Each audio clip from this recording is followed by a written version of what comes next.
இப்போ அடுத்து நம்ம பார்க்க போகிற லூப் வந்து வைல் லூப். ஸோ ப்ரீவியஸாக நம்ம வந்து ஃபார் லூப் பார்த்தோம். ஸோ ஃபார் லூப்புக்கும் வைல் லூப்புக்கும் உள்ள வித்தியாசம் பார்த்தோம்னா, ஃபார் லூப்பில் ஒரு குறிப்பிட்ட ஸ்டேஜில் அதுவே ஸ்டாப் ஆகிடும். ஸோ ஒரு ஒரு செட் ஆஃப் வேல்யூஸ் தான் இருக்கும். அந்த வேல்யூஸ்லாம் யூஸ் பண்ணிட்டோம் அப்படின்னா அதுவே எக்ஸிக்யூட் ஆகி போயிடும். ஆனால் வைல் லூப் அப்படி கிடையாது. நம்மளே வந்து ஒரு சில கண்டிஷன்ஸ் யூஸ் பண்ணிவிட்டு இது சாட்டிஸ்ஃபை ஆச்சுன்னா பிரேக் பண்ணணும். ஸோ பிரேக்குன்றதுலாம் ஒரு மீனிங்லாம் வந்து நான் உங்களுக்கு எக்ஸாம்பிள் வச்சு சொல்லும் போது உங்களுக்கு வந்து இன்னும் கிளியராக புரியும்.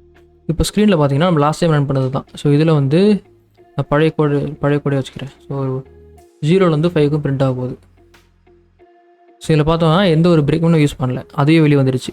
ஸோ இப்போ அதே கண்டிஷன் நான் என்ன பண்ணுறேன், வைல் லூப்பில் ஃபஸ்ட்டு வைல் லூப் சின்டாக்ஸ் பார்ப்போம். ஸோ வைல் லூப்போட சின்டாக்ஸ் வந்து பார்த்தோம்னா வைல் இங்கே ஏதாச்சும் ஒரு பூலியன் வேல்யூ நம்ம வந்து இப்போ ஹார்ட் கோட் பண்ணி ட்ரூனே போட்டுருவோம். ஸோ இங்கே வந்து அது கண்டினியூஸாக பிரிண்ட் பண்ணிகிட்டே இருக்க போகுது. ஸோ பிரிண்ட்டுன்னு போட்டுட்டு டெஸ்ட் அப்படி போட்டு ரன் பண்ண வச்சுக்கோங்களேன், அது பாட்டு ரன் ஆகிட்டே இருக்கும். இந்த ப்ரோக்ராம் நிற்கவே நிற்காது. நம்ம சிஸ்டம் வந்து ஹேங்கர் அளவுக்கு ஓடிட்டு இருக்கும். ஸோ அதுக்காக நம்ம என்ன பண்ணுறோம், ஃபஸ்ட் டைம் மட்டும் பிரேக்கை நான் இப்போதைக்கு போடுறேன். ஸோ பிரேக்குனா வந்து வெளியே வந்துட்டு அர்த்தம். இப்போ நான் என்ன பண்ணுறேன், இதை ரன் பண்ணுறேன், வெறும் டெஸ்ட்டுன்னு ஒன் டைம் மட்டும் பிரிண்ட் ஆகும். ஸோ நம்ம என்ன பண்ணுவோம், ஒரு கவுண்டர் வச்சுப்போம். கவுண்டர்னு சொல்லி ஒரு வேரியபிள் வச்சுப்போம். கவுண்டர்னு நாசமாக நேம் வைக்கிறது தான், நீங்கள் என்ன பண்ண வச்சுக்கலாம். ஸோ நான் என்ன பண்ணுறேன், இன்க்ரிமெண்ட் பண்ண போகிறேன். So each and every time அது வந்து உள்ளே வரும்போதெல்லாம் வந்து கவுண்டரை வந்து இன்க்ரீஸ் பண்ண போகிறேன். ஸோ இந்த ஆப்ரேட்டர் பேர் வந்து இன்க்ரிமெண்டல் ஆப்ரேட்டர்னு சொல்லுவாங்க. ஸோ சாரி, இதுவுமே வந்து அசைன்மெண்ட் ஆப்ரேட்டர் தான். ஆனால் இது வந்து 2 சின்டாக்ஸ் இருக்குது. இதோட ஷார்டஸ்ட் சின்டாக்ஸ் தான் வந்து இது கவுண்டர் +1. ஸோ இதோட ஷார்ட் ஃபார்ம் தான் வந்து இது. ஸோ நம்ம என்ன பண்ணுறோம், ஈச் அண்ட் எவ்ரி டைம் இந்த லூப்பில் வரும்போதெல்லாம் அந்த கவுண்டர் வந்து 1 இன்க்ரிமெண்ட் பண்ணுறோம். ஸோ நான் வந்து இங்கே கவுண்டரே பிரிண்ட் பண்ணுறேன்.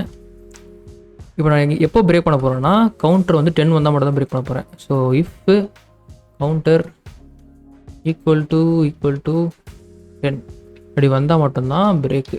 ஸோ அது வர வரைக்கும் அது வந்து ரன் ஆகிட்டே இருக்க போகுது. ஸோ என்ன பிரிண்ட் ஆகுதுன்னு பார்ப்போம். பார்த்தீங்கன்னா 2லேருந்து ஸ்டார்ட் ஆகிருக்கு. ஏன்னா நான் 1 ஆல்ரெடி 1ல் இருக்குது. ஸோ இப்போ நான் 0லேருந்து ஸ்டார்ட் பண்ணுறேன்.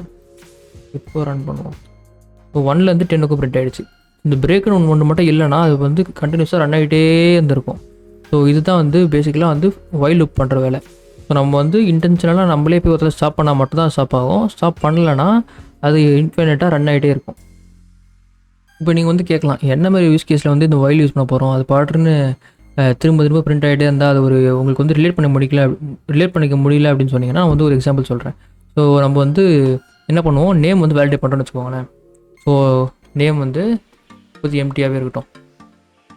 ஸோ நான் என்ன பண்ணுறேன், இங்கே வந்து இன்புட் வாங்கிப்போம். ஸோ இன்புட் நான் வந்து ஆல்ரெடி நான் சொல்லியிருந்தேன். ஸோ யூசர் இன்புட்னு ஒரு வேரியபிள் வச்சுப்போம்.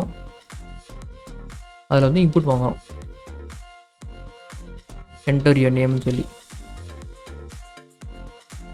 ஸோ நேமில் வந்து if user input equal to இந்த நேமில் வந்து நான் ரஞ்சித்துன்னு போடுறேன். இதுதான் என் நேமு. ஸோ அது ரஞ்சித்தாக இருந்தால் மட்டும்தான் வெளியே வரணும் பிரேக். இல்லைனா நீ வந்து திரும்ப இதுக்குள்ளேயே ஓடினே இரு, அதுதான் சொல்ல போகிறோம். ஸோ இப்போ நான் ரன் பண்ணுறேன்.